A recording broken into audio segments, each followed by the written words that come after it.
शांति। 27/7 के ईश्वरीय महावाक्य। मीठे बच्चे, योग बल से ही आत्मा की कट निकलेगी, इसलिए योग में कभी गफलत नहीं करो। प्रश्न है, बाबा ने बच्चों को बेहद का वर्षा लेने की कौन सी युक्ति बताई है जिसमें माया चारों तरफ से विघ्न डालती है?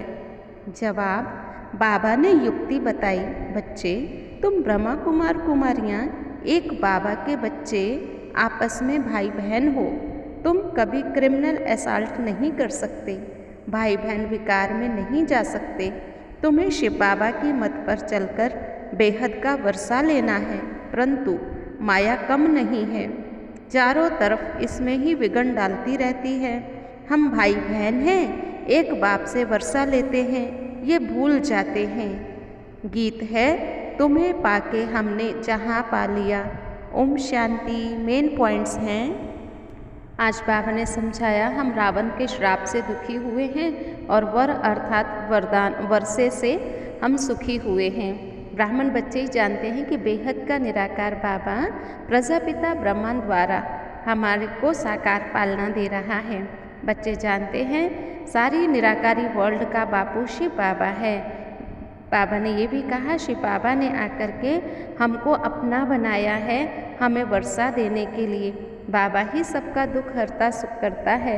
सतयुग में कोई भी मनुष्य दुखी व बीमार नहीं होता है, क्योंकि उसका नाम ही है स्वर्ग। अभी तुम बच्चों को ज्ञान का तीसरा नेत्र मिलता है। बाबा ज्ञान का सागर है, जरूर बच्चों को भी ज्ञान ही देगा। भगवान परमात्मा होता है, उनको ना मनुष्य कह सकते हैं, ना ही उनको देवता कह सकते हैं। दुनिया में बाबा ने कहा, देखो जगदम्बा की कितनी पूजा करते, फिर काली को कितना भयंकर बना दिया है, वो इतनी भयंकर थोड़ी थी। बाबा ने फिर एक और बात बताई कि एक किले पर बम फटा था और कहा कि काली को गुस्सा आया है, इसलिए ऐसा हुआ है, तो वहाँ काली माँ का मंदिर बना दिया। बाबा ने कहा, कुछ भी जानते नहीं हैं तुम बच्चे, इन सारी बातों को जानते हो। जगत अम्बा कौन, काली कौन, तुम बच्चों को ये सारी बातें बुद्धि में है। बाबा ने ये भी कहा कि तुम बच्चों को पूरा निश्चय है कि बाबा हमें वर्षा देने आया है, और बाबा ने कहा है मेरा धंधा है पुरानी दुनिया का विनाश कराए, सतयुगी दुनिया की स्थापना कराना। बाबा कहते, बच्चे मैं आता ही हूँ तुम्हें नई दुनिया का वर्षा देने। अब ये रावण राज्य खत्म होना है, तुम्हें विकारी गृहस्थ व्यवहार में नहीं जाना है। बाबा ने ये भी बताया कि बच्चे सतयुगी दुनिया तो संपूर्ण निर्विकारी है। यहाँ कितने विकार हैं, कितना फर्क है इस दुनिया में और निर्विकारी दुनिया में। अब बुद्धि इस विकारी दुनिया में बाबा ने कहा लगनी नहीं चाहिए। बाबा फिर भी कहते, बच्चे तुम लास्ट में कर्मातीत अवस्था को पाएंगे, फिर आत्मा ही शरीर छोड़कर वापस चली जाएंगी, फिर आना होगा हमें हमारे नई दुनिया सतयुग में। बाबा ने और भी हमें बहुत अच्छी बात बताई और बड़े प्यार से कहा, अच्छा अपने प्यारे बाबुल को याद करो, तुमको बहुत फ़ायदा होगा बाबा की याद से। दुनिया को तो साइंस का घमंड है, मून पर जाते हैं, लेकिन तुम बाबा की याद से ही सब कुछ पा लेते हो। बाबा कहते, ये पतित दुनिया है, मैं पावन बनाता हूँ। अच्छा मीठे मीठे सिक्के लधे बच्चों प्रति माता पिता बाप दादा का याद प्यार। Good morning. धारणा बिंदु है, कर्मातीत अवस्था को प्राप्त कर वापस घर जाना है, परंतु जाएंगे तब जब आत्माओं को आना बंद हो जाएगा।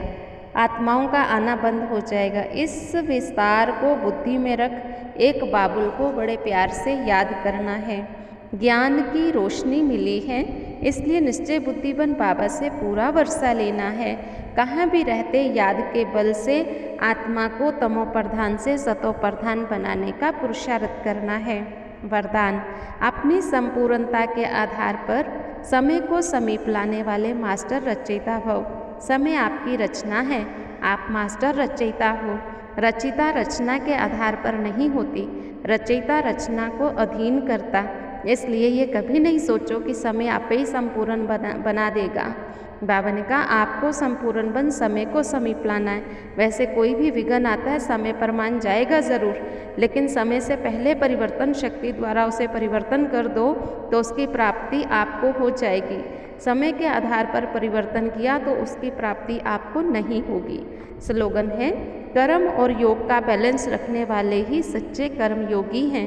आज का स्वमान रहेगा, मैं कर्म योगी हूँ। हर कर्म योग में रह के करना है और किसी भी चीज़ के अधीन नहीं होना है। समय से पहले संपूर्ण बनना है, समय का इंतज़ार नहीं करना, क्योंकि हम रचयिता हैं।